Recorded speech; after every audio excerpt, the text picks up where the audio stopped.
So hello my dear friends, welcome back to my channel let's speak English. અને આજે આપણે એક નાનો સિમ્પલ ટોપિકને ક્લિયર કરવાના છીએ કે ધેરનો ઉપયોગ ક્યાં કરવો.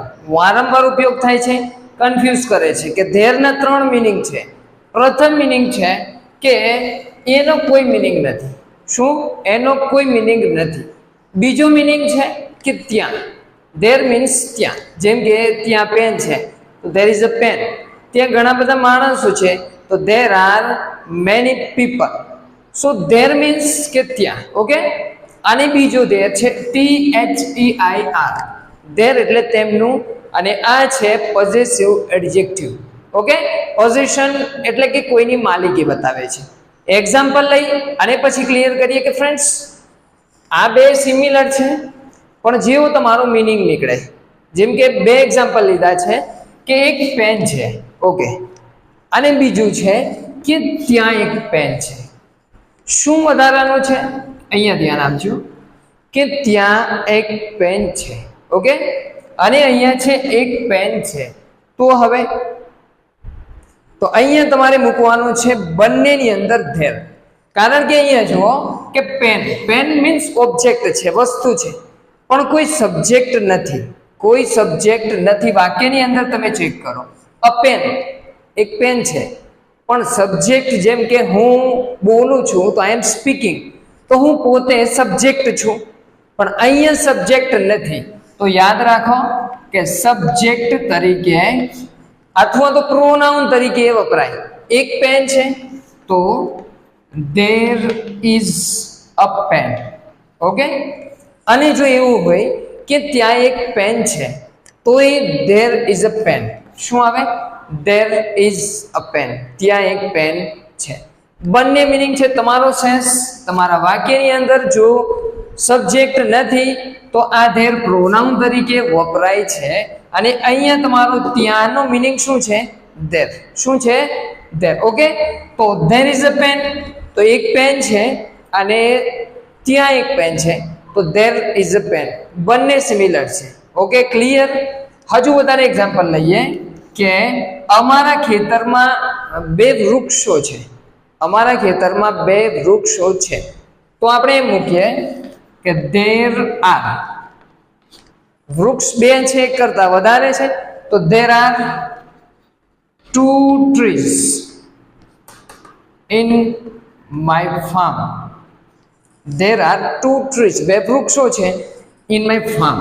અમારા ખેતરની અંદર બે વૃક્ષો છે.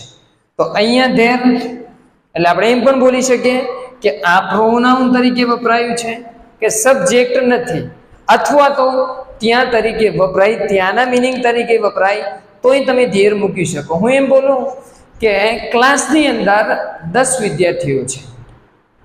ક્લાસની અંદર 10 વિદ્યાર્થીઓ છે તો there are 20 students in the class. તો એમ બોલ્યો ને કે ક્લાસમાં 20 વિદ્યાર્થીઓ છે. હું ત્યાં નથી બોલ્યો. અથવા તો હું એમ બોલું કે ત્યાં ક્લાસમાં 20 વિદ્યાર્થીઓ છે તો એ there are 20 students in the class.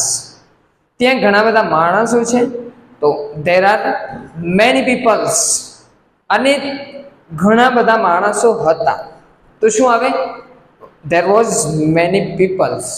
Clear થઈ ગયું કે સબ્જેક્ટ નથી તો એ આવે સબ્જેક્ટ તરીકે. ઓકે, અને ત્યાંનો મિનિંગ હોય તો તેર મૂકવાનું છે તમારે. હું એમ બોલું કે હોલની અંદર 30 માણસો છે. હોલની અંદર 30 માણસો છે તો there are 30 people in the hall. There are 30 people in the hall. અને હું એમ બોલું કે ત્યાં હોલમાં 30 માણસો છે તો પણ there are 30 people in the hall. Clear થઈ ગયું? વધારે પ્રેક્ટિસ કરીએ કે બેગમાં 3 બુક્સ છે. 3 બુક છે તો શું આવે? There are 3 books in the bag. There are 3 books in the bag.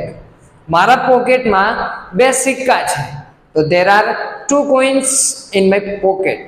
There are 2 coins in my pocket. અમારા ગામમાં 100 ઘર છે તો there are 100 houses in my village. In my village. તો અંડરસ્ટુડ કે જ્યાં પણ સબ્જેક્ટ નથી આપેલો તો ત્યાં તમારે ધેરનો ઉપયોગ કરવાનો છે, અથવા તો તમે એમ બોલો કે ત્યાં એક બાઇક છે તો ધેર ઇઝ અ બાઇક, ત્યાં પેન છે તો ધેર ઇઝ અ પેન, ત્યાં રાજા હતો અથવા તો એક રાજા હતો તો there was a king, there was a king. Okay, clear થઈ ગયું. અને અહીંયાનો ધેર છે એ તમને કન્ફ્યુઝ કરશે. ઓકે, THEIR મીન્સ કે એ છે પોઝેસિવ એડજેક્ટિવ, તમારું પોઝિશન બતાવે. આપણે વારંવાર બોલીએ છીએ કે આ તેમનું ડસ્ટર છે, કે પેલું તેમનું ઘર છે. ઓકે, તો ધેરનો મિનિંગ અહીંયા છે તેમનું, કોઈની માલિકી બતાવે છે. ઓકે, આ તેમનું ઘર છે તો અહીંયા શું બોલાય? This is their house. Clear? ઘર કોનું છે? ધેર, તેમનું. હું શું બતાવું છું? કોઈની માલિકી બતાવું છું, પોઝિશન બતાવું છું. તો પોઝેસિવ એડજેક્ટિવ છે. તેમનું ઘર, તેમની બાઇક તો ધેર બાઇક. ઓકે, તેમની પેન તો ધેર પેન, ધેર પેન, તેમની પેન, THEIR. તેમનો રૂમ તો ધેર રૂમ, ધેર રૂમ, તેમના ઘર તો ધેર હાઉસીસ. તો ક્લિયર કે અહીંયા શું મિનિંગ છે કે કોઈની માલિકી બતાવો છો. ઓકે, કે તેમની પેનો છે તો ધીસ આર ધેર પેન્સ. તો ક્લિયર થઈ ગયું. ત્રણ મિનિંગ છે. કયા કયા? There means no meaning, as a subject વપરાય. ધેર મીન્સ કે ત્યાં, અને ધેર મીન્સ કે તેમનું.